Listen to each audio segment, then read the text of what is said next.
ओम शांति। 13 दिसंबर 1995 की अव्यक्त वाणी में अव्यक्त बाप दादा ने बताया है, व्यर्थ बोल डिस्टर्ब करने वाले बोल से स्वयं को मुक्त कर बोल की इकोनॉमी करो। व्यर्थ बोल डिस्टर्ब करने वाले बोल से स्वयं को मुक्त कर बोल की इकोनॉमी करो। आज बाप दादा चारों ओर की आत्माओं को आप सभी के साथ देख रहे हैं। चारों ओर के बच्चे आकार रूप से बाप दादा के सामने हैं। डबल सभा, साकारी और आकारी दोनों कितनी बड़ी सभा है। बाप दादा दोनों सभा के बच्चों को देख हर्षित हो रहे हैं, क्योंकि बाप दादा हर बच्चे को विशेष दो रूपों से देख रहे हैं। हर एक बच्चा इस सर्व मनुष्य आत्माओं के पूर्वज सारे वृक्ष का फाउंडेशन है, क्योंकि जड़ से सारा वृक्ष निकलता है। और दूसरे रूप में पूर्वज बड़े को भी कहते हैं, तो सृष्टि के आदि में आप आत्माओं का ही पार्ट है, इसलिए बड़े ते बड़े हो। इस कारण सर्व आत्माओं के पूर्वज हो। साथ साथ ऊंचे ते ऊंचे बाप की पहली रचना आप ब्राह्मण आत्माएं हो। तो जैसे ऊंचे ते ऊंचा भगवान है, वैसे बड़े ते बड़े पूर्वज आप हो। तो इतने सारे पूर्वज बच्चों को देख बाप हर्षित होते हैं। आप भी हर्षित होते हो कि हम पूर्वज हैं, उसी निश्चय और नशे में रहते हो। तो बाप दादा आप पूर्वजों की सभा देख रहे हैं। आप सभी जो भी बाप के बच्चे हो, माया से बचे हुए हो। बच्चे का अर्थ ही है बाप का बनना, अर्थात बच्चे बनना। तो माया से बचे हुए बाप के बच्चे बनते हैं। आप सभी माया से बचे हुए हो ना, कि कभी चक्कर में आ जाते हो। कहते हैं ना, ऐसा ही चक्रव्यूह होता है जो बहुत तरीके से निकलना होता है। तो कोई भी माया के चक्रव्यूह में फंसने वाले तो नहीं हो। क्या कोई चक्कर है, बचे हुए हो? हाँ जी। ऐसे नहीं करना कि यहाँ हाजी करके जाओ और वहाँ जाकर कहो ना जी। जब एक बार चक्कर से निकलने का रास्ता या विधि आ गई, तो फिर फंसने की तो बात ही नहीं है। माया को भी अच्छी तरह से जान गए हो, ना कि कभी अनजान बन जाते हो। फिर कहते हैं हमको तो पता ही नहीं पड़ा कि ये माया है। क्योंकि जैसे आजकल का फैशन है, भिन्न भिन्न फेस बहुत पहन लेते हैं। अभी अभी क्या बनेंगे, अभी अभी क्या बनेंगे। तो माया के पास भी ये फंसाने के फेस बहुत हैं। उसके पास अच्छा बड़ा दुकान है, जिस समय जो रूप धारण करना चाहे उस समय कर लेती है। और अगर जाने अनजाने फंस गए तो निकलने में बहुत टाइम लगता है। और संगम का एक सेकंड व्यर्थ जाना अर्थात एक वर्ष गंवाना है, सेकंड नहीं। आप सोचो संगम युग कितना छोटा है। अभी तो डायमंड जुबली मना रहे हो, और इस थोड़े से समय में जो बनना है, जो जमा करना है, वो अभी बन सकते हैं। तो बाप दादा देख रहे थे कि बनने का समय कितना थोड़ा है, और बनते तो सारा कल्प। तो कहाँ 5,000 और कहाँ अभी 60 वर्ष। चलो आगे कितना भी समय होगा, लेकिन हजारों के गिनती में तो नहीं होगा ना। तो इस थोड़े से समय में राज्य अधिकारी बनने व रॉयल फैमिली में आने के लिए क्या करना होगा? वैसे संख्या के हिसाब से सतयुग में विश्व का तख्त सभी को तो मिल भी नहीं सकता। मानो पहले लक्ष्मी नारायण तो तख्त पर बैठेंगे, लेकिन जो पहले लक्ष्मी नारायण की रॉयल फैमिली है, उन्हों को भी इतना ही सभी द्वारा स्नेह और सम्मान मिलता है। तो अगर पहली राजधानी के रॉयल फैमिली में भी आते हैं, तो वो पहला नंबर है। चाहे बड़े तख्त पर नहीं बैठते, लेकिन प्रारब्ध नंबर 1 के हिसाब से ही है। नहीं तो आप सभी लोगों को त्रेता तक भी तख्त थोड़े ही मिलेगा। लेकिन विश्व राज्य अधिकारी का लक्ष्य सभी का है ना, कि वहाँ भी एक स्टेट के राजा बन जाएंगे। तो पहले नंबर के रॉयल फैमिली में आना ये भी श्रेष्ठ पुरुषार्थ है। कोई भी तख्त मिलता और किसको रॉयल फैमिली मिलती है, इसके भी गूढ़ रहस्य है। जो सदा संगम पर बाप के दिल तख्त नशीन स्वतः और सदा रहता है, कभी कभी नहीं। जो सदा आदि से अंत तक स्वप्न मात्र भी, संकल्प मात्र भी पवित्रता के व्रत में सदा रहता है, स्वप्न तक भी अपवित्रता को टच नहीं किया है, ऐसी श्रेष्ठ आत्माएं तख्त नशीन हो सकती हैं। जिसने चारों ही सब्जेक्ट में अच्छे मार्क्स लिए हैं, आदि से अंत तक अच्छे नंबर से पास हुए हैं, उसी को ही पास विद ऑनर कहा जाता है। बीच बीच में मार्क्स कम हुई, फिर मेकअप किया है, मेकअप वाला नहीं, लेकिन आदि से चारों ही सब्जेक्ट में बाप के दिल पसंद है, वो तख्त ले सकता है। साथ साथ जो ब्राह्मण संसार में सर्व के प्यारे, सर्व के सहयोगी रहे हैं, ब्राह्मण परिवार हर एक दिल से सम्मान करता है। ऐसा सम्मानधारी तख्त नशीन बन सकता है। अगर इन बातों में किसी न किसी में कमी है तो वो नंबरवार रॉयल फैमिली में आ सकता है, चाहे पहली में आवे, चाहे 8वीं में आए, चाहे त्रेता में आए। तो अगर तख्त नशीन बनना है तो इन सभी बातों को चेक करो। अगर सेवा में 100 मार्क्स जमा है और धारणा में 25% तो क्या होगा, वो अधिकारी बनेगा। कई बच्चे और सब्जेक्ट में आगे चले जाते हैं, लेकिन प्रैक्टिकल धारणा में जैसा समय है वैसा अपने को मोल्ड करना, वो है रियल गोल्ड। कहाँ कहाँ माया बच्चों से भी होशियार हो जाती है। वो फट से समय प्रमाण स्वरूप धारण कर लेती है। और बच्चे क्या कहते हैं, बाप के पास तो सबकी बातें आती है ना, मानो एक रॉन्ग है और दूसरा राइट है। ऐसे भी होता है कि कोई दोनों तरफ की कोई ना कोई कमी होती है, लेकिन मानो आप बिल्कुल ही अपने को राइट समझते हो और दूसरा बिल्कुल ही रॉन्ग है, तो आप राइट हो और वो रॉन्ग है। फिर भी जैसा समय, जैसा वायुमंडल देखा जाता है, वैसे अपने को ही चाहे समाना पड़ता है, चाहे मिटाना पड़ता है, चाहे किनारा करना पड़ता है। लेकिन बच्चे क्या कहते हैं कि क्या हर बात में हर समय हमको ही मरना है, क्या मरने के लिए हम हैं और मौज मनाने के लिए ये हैं, सदा ही मरना है। ये मरना तो बहुत मुश्किल है। मर्जीवा तो बन गए, बाबा ने कहा मर्जीवा तो बन गए, वो तो सहज है। ब्रह्मा कुमार ब्रह्मा कुमारी बन गए, ये भी तो मर्जीवा बने ना। ये मरना तो बहुत सहज हो गया, मर गए, ब्रह्मा कुमारी बन गए। लेकिन ये बार बार का मरना, ये बहुत मुश्किल है। मुश्किल है ना। छोटियाँ, बाबा कहते हैं छोटियाँ कहती हैं कि हमको ही ज़्यादा मरना पड़ता है और बड़े कहते हैं कि हमको ही ज़्यादा सुनना पड़ता है। तो आपको सहन करना पड़ता, उन्हों को सुनना पड़ता। तो मरना किसको है, कौन मरे, एक मरे, दोनों मरे, दोनों ही मर गए तो बात खत्म, खेल खत्म। तो मरना आता है या थोड़ा मुश्किल लगता है, थोड़ा सांस हाँफता है, मुश्किल सांस निकलता है, तकलीफ होती है। उस समय जब कहते हो ना कि क्या हमें ही मरना है, हमें ही बदलना है, क्या मेरी ही जिम्मेवारी है बदलने की, दूसरे की भी तो है। आधा आधा बांट लो, तुम इतना मरो मैं इतना मरूं बाप दादा को, तो उस समय रहम भी बहुत आता है। लेकिन ये मरना मरना नहीं है, ये मरना सदा के लिए जीना है। लोग कहते हैं ना बिना मरे स्वर्ग नहीं मिलेगा, तो उस मरने में तो स्वर्ग मिलता नहीं, लेकिन इस मरने से स्वर्ग का अधिकार जरूर मिलेगा। इसलिए ये मरना अर्थात स्वर्ग का अधिकारी बनना। डर जाते हो ना, मरना पड़ेगा मरना पड़ेगा, सहन करना पड़ेगा, तो छोटी बात बड़ी हो जाती है। आप सोचो कोई भी डाकू या चोर है, लेकिन आपको डर बैठ गया कि डाकू है चोर है, तो भय से क्या होता है, भय से या तो हार्ट ऊपर नीचे, हार्ट बीट ऊपर नीचे होगी, या ब्लड प्रेशर नीचे ऊपर होगी। डर से होता है ना, तो डर जाते हो। मरना बड़ी बात नहीं है, लेकिन आपका डर बड़ी बात बना देता है। फिर कहते हैं पता नहीं हमको क्या होता है, पता नहीं।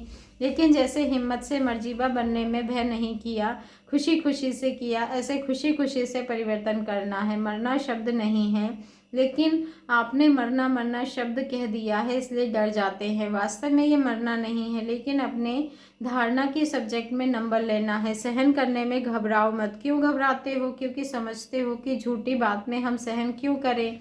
लेकिन सहन करने की आज्ञा किसने दी है, झूठ बोलने वाले ने दी है। कई बच्चे सहन करते भी हैं, लेकिन मजबूरी से सहन करना और मोहब्बत में सहन करना, इसमें अंतर है। बात के कारण सहन नहीं करते हो, लेकिन बाप की आज्ञा है सहनशील बनो, तो बाप की आज्ञा मानते हो। तो परमात्मा की आज्ञा मानना ये खुशी की बात है, ना कि मजबूरी है। तो कई बार सहन करते भी हो, लेकिन थोड़ा मिक्स होता है, मोहब्बत भी होती है, मजबूरी भी होती है। सहन कर ही रहे हो तो क्यों नहीं खुशी से ही करो, मजबूरी से क्यों करो। वो व्यक्ति सामने आता है ना, तो मजबूरी लगती है, और बाप सामने आवे कि बाप की आज्ञा पालन कर रहे हैं, तो मोहब्बत लगेगी, मजबूरी नहीं। तो ये शब्द नहीं सोचो। आजकल ये थोड़ा कॉमन हो गया है, मरना पड़ेगा मरना पड़ेगा। कब तक मरना पड़ेगा, अंत तक या 2 साल, 1 साल, 6 मास, फिर तो अच्छा मर जाए, लेकिन कब तक मरना है। लेकिन यह मरना नहीं है, अधिकार पाना है। तो क्या करेंगे, मरेंगे, यह मरना शब्द खत्म कर दो। मरना सोचते हो ना, तो मरने से तो डर लगता है ना। देखो अपनी मृत्यु तो छोड़ो, कोई कोई तो दूसरे की मृत्यु को देखकर भी डर जाते हैं। तो ये शब्द परिवर्तन करो, ऐसे ऐसे बोल नहीं बोलो, शुद्ध भाषा बोलो। ब्राह्मणों की डिक्शनरी में यह शब्द है ही नहीं। पता नहीं किसने शुरू किया है, किया तो आप लोगों में से ही है ना। आप माना जो सामने बैठे हैं वह नहीं, ब्राह्मणों ने ही किया है। बाप दादा ने ये तो एक मिसाल सुनाया, लेकिन सारे दिन में ऐसे व्यर्थ बोल या मजाक के बोल बहुत बोलते हैं। अच्छे शब्द नहीं बोलेंगे, लेकिन कहेंगे मेरा भाव नहीं था, यह तो मजाक में कह दिया। तो ऐसा मजाक क्या ब्राह्मण जीवन में आपके नियमों में है? लिखा हुआ तो नहीं है। कभी पढ़ा है कि मजाक कर सकते हैं? मजाक करो, लेकिन ज्ञान युक्त, योग युक्त। बाकी व्यर्थ मजाक जिसको आप मजाक समझते हो लेकिन दूसरे की स्थिति डगमग हो जाती है, तो वह मजाक हुआ या दुख देना हुआ। तो आज बाप दादा ने देखा कि एक तो सभी पूर्वज हैं और दूसरा सबसे बड़े ते बड़े पूज्य आत्माएं भी आप हो। आप जैसी पूजा सारे कल्प में किसकी होती नहीं। तो पूर्वज भी हो और पूज्य भी, लेकिन पूज्य भी नंबरवार है। जो भी ब्राह्मण बनते हैं उनकी पूजा होती जरूर है, लेकिन किसकी विधि पूर्वक होती है और किसकी काम चलाओ होती है। तो जो ब्राह्मण यहाँ भी योग में बैठते हैं, लेकिन काम चलाओ, कुछ नींद किया, कुछ योग किया, कुछ व्यर्थ सोचा, कुछ शुभ सोचा, तो यह काम चलाओ हुआ ना। सफ़ेद बत्ती जल गई, काम पूरा हो गया, ऐसे धारणा में भी काम चलाओ बहुत होते हैं। कोई भी सरकमस्टेंस आएगा तो कहेंगे अभी तो ऐसे करके चलाओ, पीछे देखा जाएगा। तो ऐसे की पूजा काम चलाओ होती है। देखो लाखों शालिग्राम बनाते हैं, लेकिन क्या होता है? विधि पूर्वक पूजा होती है, काम चलाओ होती है ना। पाइप से नहला दिया और तिलक भी कटोरी भर के पंडित लोग ऐसे ऐसे कर देते हैं, छिड़क देते हैं, तिलक लग गया। तो ये क्या हुआ? काम चला हुआ ना। पूज्य सभी बनते हो, लेकिन कैसे पूज्य बनते हो? नंबरवार है। किसकी हर कर्म की पूजा होती है? दातुन का भी दर्शन होता है। दातुन हो रहा है, मथुरा में जाओ तो दातन का भी दर्शन कराते हैं। इस समय दातन का समय है, तो काम चलाओ नहीं बनना, नहीं तो पूजा भी ऐसी होगी। टीचर्स क्या समझती हैं? आगे बैठती हो तो नंबर भी आगे लेना है ना, कम नहीं रह जाना। नशा रखो कि हम पूर्वज भी हैं, पूज्य भी हैं। तो जितने बड़े उतने बड़ी जिम्मेवारी है। बड़ा बनना सिर्फ खुश होने वाली बात नहीं है। नाम बड़ा तो काम भी बड़ा। सभी टीचर्स खुश हो या कोई कोई इच्छा अभी भी मन में है। कोई भी इच्छा होगी तो अच्छा बनने नहीं देगी। इच्छा पूर्ण करो या अच्छा बनो, आपके हाथ में है। और देखा जाता है कि ये इच्छा ऐसी चीज़ है, जैसे धूप में आप चलते हो तो आपकी परछाई आगे जाती है और आप उसको पकड़ने की कोशिश करो तो पकड़ी जाएगी, और आप पीठ करके आ जाओ तो वो परछाई कहाँ जाएगी? आपके पीछे पीछे जाएगी। तो इच्छा अपनी तरफ आकर्षित कर रुलाने वाली है, और इच्छा को छोड़ दो तो इच्छा आपके पीछे पीछे आएगी। मांगने वाला कभी भी सम्मान नहीं बन सकता। बाबा ने कहा मांगने वाला कभी भी संपन्न नहीं बन सकता। और कुछ नहीं मांगते हो तो रॉयल मांग तो बहुत है। जानते हो ना रॉयल मांग क्या है? अल्पकाल का कुछ नाम मिल जाए, कुछ शान मिल जाए। बाबा ने कहा कभी हमारा भी नाम विशेष आत्माओं में आ जाए, हम भी बड़े भाइयों में गिने जाएं, हम भी बड़ी बहनों में गिने जाएं। आखिर हमको भी तो चांस मिलना चाहिए। लेकिन जब तक मांगता हो तब तक कभी खुशी के खजाने से संपन्न नहीं हो सकते। ये मांग के पीछे या कोई भी हद की इच्छाओं के पीछे भागना ऐसे ही समझो जैसे मृत तृष्णा है। इससे सदा ही बचकर रहो। छोटा रहना कोई खराब बड़ी बात नहीं है, छोटी सुभान अल्लाह है, क्योंकि बाप दादा के दिल पर नंबर आगे है। अल्पकाल की इच्छा का अनुभव करके देखा होगा। तो रुलाती है या हंसाती है? रुलाती है ना, तो रावण की आज्ञा है रुलाओ। आप तो बाप के हो ना, तो बाप हंसाने वाला है या रुलाने वाला? आज बाप दादा विशेष इस पर अटेंशन दिला रहे हैं कि व्यर्थ बोल जो किसको भी अच्छे नहीं लगते। आपको अच्छा लगता है लेकिन दूसरे को अच्छा नहीं लगता, तो सदा के लिए उस शब्द को समाप्त कर दो। ऐसे सारे दिन में अगर बाप दादा अपने पास बच्चों के शब्द नोट करे तो काफ़ी फाइल बन सकती है। यह अपशब्द, व्यर्थ शब्द जोर से बोलना है, ये जोर से चिल्लाना भी अनेक वास्तव में अनेकों को डिस्टर्ब करना है। ये नहीं बोलो मेरा तो आवाज़ ही बड़ा है, माया जीत बन सकते हो और आवाज़ जीत नहीं बन सकते। तो ऐसे किसी को भी डिस्टर्ब करने वाले बोल और व्यर्थ बोल नहीं बोलो। बात होती है दो शब्दों की, लेकिन आधा घंटा उस बात को बोलते रहेंगे। तो ये जो लंबा बोल बोलते हो, जो 4 शब्दों में काम हो सकता है, वो 12-15 शब्द में नहीं बोलो। आप लोगों का स्लोगन है कम बोलो धीरे बोलो। तो जो कहते हैं ना हमारा आवाज़ बहुत बड़ा है, हम चाहते नहीं हैं लेकिन आवाज़ ही बड़ा है, तो वो गले में एक स्लोगन लगाकर डाल लेवे। होता क्या है, आप लोग तो अपनी धुन में ज़ोर से बोल रहे हो, लेकिन आने जाने वाले सुन करके ये नहीं समझते कि इसका आवाज़ बड़ा है। वो समझते हैं पता नहीं झगड़ा हो रहा है। तो ये भी डिस्टर्बेंस हुई, इसलिए आज का पाठ दे रहे हैं। व्यर्थ बोल या किसी को भी डिस्टर्ब करने वाले बोल से अपने को मुक्त करो। व्यर्थ बोल मुक्त। फिर देखो, अव्यक्त फरिश्ता बनने में आपको बहुत मदद मिलेगी। बोल बोल बोल बोलते ही रहते हो। अगर बाप दादा टेप भरकर आपको सुनाए ना तो आपको भी हंसी आएगी। तो क्या पाठ पक्का किया है? बोल की इकोनॉमी करो, अपने बोल की वैल्यू रखो। जैसे महात्माओं को कहते हैं ना, सत्य वचन महाराज, तो आपके बोल सदा सत्य वचन अर्थात कोई ना कोई प्राप्ति कराने वाले वचन हो। किसको चलते फिरते हंसी में कह देते हो ये तो पागल है, ये तो बेसमझ है। ऐसे कई शब्द बाप दादा अभी भूल गए हैं, लेकिन सुनते हैं तो ब्राह्मणों के मुख से ऐसे शब्द निकलना, ये मानो आप सतवचन महाराज वाले किसी को श्राप देते हो। किसको श्रापित नहीं करो। सुख दो, युक्ति युक्त बोल बोलो और काम का बोलो, व्यर्थ नहीं बोलो। तो जब बोलना शुरू करते हो तो 1 घंटे में चेक करो कि कितने बोल व्यर्थ हुए और कितने सतवचन हुए।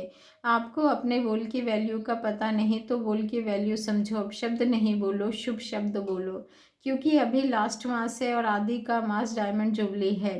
तो सारा साल डायमंड बनेंगे या 6 मास बनेंगे? सारा साल बनेंगे ना, इसलिए बाप दादा डायमंड जुबली के पहले बच्चों को विशेष अटेंशन दिला रहे हैं। बाप दादा चारों ओर के दृश्य तो देखते ही रहते हैं, सारा दिन नहीं देखते रहते हैं, सेकंड में सब देख सकते हैं। तो पाठ पक्का किया, मुक्त बनना है या थोड़ा थोड़ा युक्त और थोड़ा थोड़ा मुक्त, हर एक अपने को देखो। ये नहीं शुरू करना कि बाबा ने बाणी चलाई फिर भी बोल रहा है। दूसरे को नहीं देखना, अपने को देखो। मैंने बात की श्रीमत को कितना अपना, मैंने बाप की श्रीमत को कितना अपनाया है। अभी तो 1-2 को देखते हैं ये कर रहा है, लेकिन जब अधिकार में वो नीचे पद में जाएगा तो उस समय आप साथ देंगे, उस समय देखेंगे, उस समय नहीं देखेंगे। फिर क्यों नहीं देखते हो? अच्छा, सभी मुक्त बनेंगे ना? जो समझते हैं कि मुक्त होना मुश्किल है वो हाथ उठाओ। अगले बार जब चिट्ठी लिखने के लिए कहा था तो बाप दादा के पास रिजल्ट आई। अभी तो वो चले गए, लेकिन बाप दादा उन बच्चों को मुबारक के साथ साथ हिम्मत और देते हैं कि जैसे सोचा है, कोई ने लिखा है 6 मास चाहिए, किसी ने लिखा 2 मास चाहिए, जितना भी लिखा है तो बात की मत से अवश्य पूरा होगा। बाकी अच्छा है, सच तो बोला ना। अच्छा, अभी 1 मास में तो आधा मास चला गया, बाकी है थोड़े से दिन। तो मुक्त बनना जरूर, कम से कम पहले दूसरे नंबर में रॉयल फैमिली में तो आ जाओ। अच्छा, इस कल्प में तो अभी पहली बार आए हैं वो हाथ उठाओ। जो भी आए हैं वो हिम्मत रखते हो कि हम तीव्र पुरुषार्थी बन डायमंड जुबली अपने जीवन और सेवा में मनाए। ऐसी हिम्मत अपने में समझते हो? जो समझते हैं कि हम बाप को करके ही दिखाएंगे वो हाथ उठाओ। जो पहली बार नए आए हैं लेकिन समझते हैं कि डायमंड जुबली के अंत तक कर लेंगे वो हाथ उठाओ, शर्म नहीं करो। हाथ उठाने में थोड़ा संकोच हो रहा है, लेकिन बाप दादा उन्हों को भी कहते हैं कि हिम्मत से क्या नहीं हो सकता। हिम्मत रखो, हिम्मत लेने के पात्र बनो तो थोड़े समय में भी आगे जा सकते हैं। इसलिए दिल शिकस्त नहीं बनो कि पता नहीं हो सकेगा या नहीं हो सकेगा। अच्छा, अभी कौन से जोन आए हैं? बाप दादा सभी जोन से हाथ उठवाकर मिल रहे हैं। बाप दादा को खुशी है, भले आए। डबल विदेशी जो इस बारी आए हैं वो हाथ उठाओ। अच्छा, युवाओं से अव्यक्त बाप दादा की मुलाकात। सब तरफ वाले युवा हाथ उठाओ। डायमंड जुबली में युवा क्या करेंगे? युवा में डबल शक्ति है, शारीरिक शक्ति भी है तो आत्मिक शक्ति भी है। तो डबल शक्ति से डायमंड जुबली में क्या विशेषता करेंगे? रैली निकालना, फंक्शन करना, ये तो करते ही रहते हो। कितने बारी किया है? बहुत बार किया है। अभी क्या करेंगे? हर एक युवा जो आजकल के अज्ञानी युवा एसोसिएशन है या ग्रुप है जो और भी देश में नुकसान करते हैं, गवर्नमेंट को भी तंग करते हैं, ऐसे कोई एसोसिएशन तैयार करना। उसमें से जो ऐसे नुकसान करने वाले हैं उन्हों को परिवर्तन करके दिखाओ। प्रैक्टिकल में हर एक युवा अपने अपने सेवा स्थान पर ऐसा परिवर्तन किया हुआ ग्रुप तैयार करो। जो भी जोन आए हैं, हर एक जोन में कहाँ 100 हैं, कहाँ 50 सेवा केंद्र हैं, गीता पाठशालाएँ तो बहुत है, लेकिन हर एक जोन अपने एरिया में जहाँ जहाँ सेवा केंद्र हैं वहाँ से ऐसे परिवर्तन किया हुआ सैंपल तैयार करो। आप लोगों को मालूम है जब डाकुओं का हुआ था तो एक डाकू परिवर्तित हुआ, एक एग्जाम्पल निकला और देखा गया कि एक डाकू कहाँ भी अपना अनुभव सुनाता था तो सभी को बहुत रुचि होती थी। तो आप लोग फिर ऐसे एसोसिएशंस जहाँ संगठन होता है वहाँ से जितने तैयार कर सको उतने निकालो, एग्जाम्पल तैयार करो। फिर सभी जोन के जो निकलेंगे उनका विशेष सभी का मिल करके फंक्शन रखेंगे और उसमें गवर्नमेंट के डिपार्टमेंट को दिखाएंगे कि ये युवा क्या करते हैं और वो युवा क्या करते हैं। तो युवा तैयार है, नंबर लेना है हाँ या ना। कितना टाइम चाहिए, डायमंड जुबली के 6 मास चाहिए, 4 मास चाहिए, कितना टाइम चाहिए। महाराष्ट्र के युवा क्या करेंगे, जवाब दो। मुश्किल लगता है क्या, तो जो हाँ करते हैं करेंगे वो हाथ उठाओ। अच्छा, यूपी वाले करेंगे, हाँ बोलो या ना बोलो। कितने टाइम में करेंगे, डायमंड जुबली के 6 मास चाहिए। 6 मास के बाद ऐसे नहीं कहना तो कोई मानता नहीं, दोबारा मार्क्स दे दो। चाहे कोई अच्छा एग्जाम्पल तैयार करे चाहे कम करे, लेकिन ना शब्द नहीं आना चाहिए। तो इसमें पहला नंबर कौन लेगा, टीचर समझती हैं हो जाएगा, होना ही है। गवर्नमेंट को प्रैक्टिकल मिसाल चाहिए। आप लोग कहते हो ना कि हम सोशल वर्क बहुत करते हैं, तो वो मिसाल चाहती है। तो ऐसा ग्रुप तैयार करना और टीचर्स का काम है कराना। अच्छा, कुमारियों से अव्यक्त बाप दादा की मुलाकात। सबसे ज़्यादा कुमारियाँ कहाँ से आई हैं, कुमारियाँ तो हल्की हैं ना, उठकर खड़ी हो जाओ। अच्छा, जहाँ से भी आई हो, लेकिन कुमारियों के लिए गाया हुआ है कि कुमारी वो जो अपने 2 परिवार का कल्याण करे। तो आपको तो एक ही परिवार है, दूसरा तो है नहीं। तो कुमारियाँ अपने ग्रुप में से, जैसे युवा को कहा वैसे फीमेल्स की भी ऐसी एसोसिएशंस हैं और जहाँ तहाँ हैं। तो जहाँ भी रहते हो वहाँ बिगड़ी हुई आत्माओं को परिवर्तन करके दिखाओ। आप भी ग्रुप बनाओ तो डायमंड जुबली में गवर्नमेंट को दिखाएं कि देखो माताएं भी बदल सकती और युवा भी बदल सकते हैं। माताओं से अव्यक्त बाप दादा की मुलाकात। प्रवृत्ति वाली माताएं क्या करेंगी, बहुत ऐसी दुखी आत्माएं हैं जो खराब संग के कारण फंस गई है। ऐसी एसोसिएशन के नियम प्रमाण जाना, ऐसे नहीं चले जाना जो इंसल्ट करे और लौट कर आओ। कायदे प्रमाण जाना और टीचर्स देखे तो इसका बोल चाल चलन प्रभावशाली है। ऐसा ग्रुप माताओं का, चाहे कुमारियों का, चाहे यूथ का हो। अभी ये माला तैयार करो तो आप माला में आ जाएंगे। बिगड़े हुए को सुधारो, माताएं कर सकती हैं, बिना छुट्टी के कोई नहीं करना। टीचर्स को छुट्टी के नियम प्रमाण 2-3 का ग्रुप बनाकर जाना। ऐसे नहीं कि सभी चल पड़ो, ऐसे नहीं करना, नियम प्रमाण चलना, समझा। तो माताएं और प्रवृत्ति वाले पांडव क्या करेंगे, प्रवृत्ति वालों से अव्यक्त बाप दादा की मुलाकात। प्रवृत्ति वाले पांडव क्या करेंगे, पांडव जो भी जिस डिपार्टमेंट में काम करते हैं, हर एक का अपना अपना क्षेत्र है। तो जहाँ भी लौकिक काम करते हो तो लौकिक कार्य करते हुए भी अलौकिक चाल चलन में अपना प्रभाव डाल सकते हैं। तो पांडवों को कोई ना कोई अपने जैसे 2-3 को तैयार करना है, क्योंकि डायमंड जुबली में नंबर बढ़ाना है। इसलिए पांडवों को इस कार्य में सहयोग देना है, समझा। अच्छा, सभी को पाठ याद है, कौन सा पाठ, व्यर्थ बोल मुक्त याद है, भूल तो नहीं गया। अच्छा, चारों ओर के पूर्वज आत्माओं को सदा इस निश्चय और नशे में रहने वाली श्रेष्ठ आत्माओं को सदा बाप के श्रीमद प्रमाण हर कर्म करने वाले कर्मयोगी आत्माओं को सदा दृढ़ संकल्प से बाप के हर कदम पर कदम रखने वाले फॉलो फादर बच्चों को बहुत बहुत याद प्यार और नमस्ते। और हम रूहानी बच्चों का रूहानी बाप दादा को दिल से याद प्यार, गुड मॉर्निंग और नमस्ते। शुक्रिया बाबा, शुक्रिया। डबल विदेशियों को डबल नमस्ते। शुक्रिया बाबा, शुक्रिया।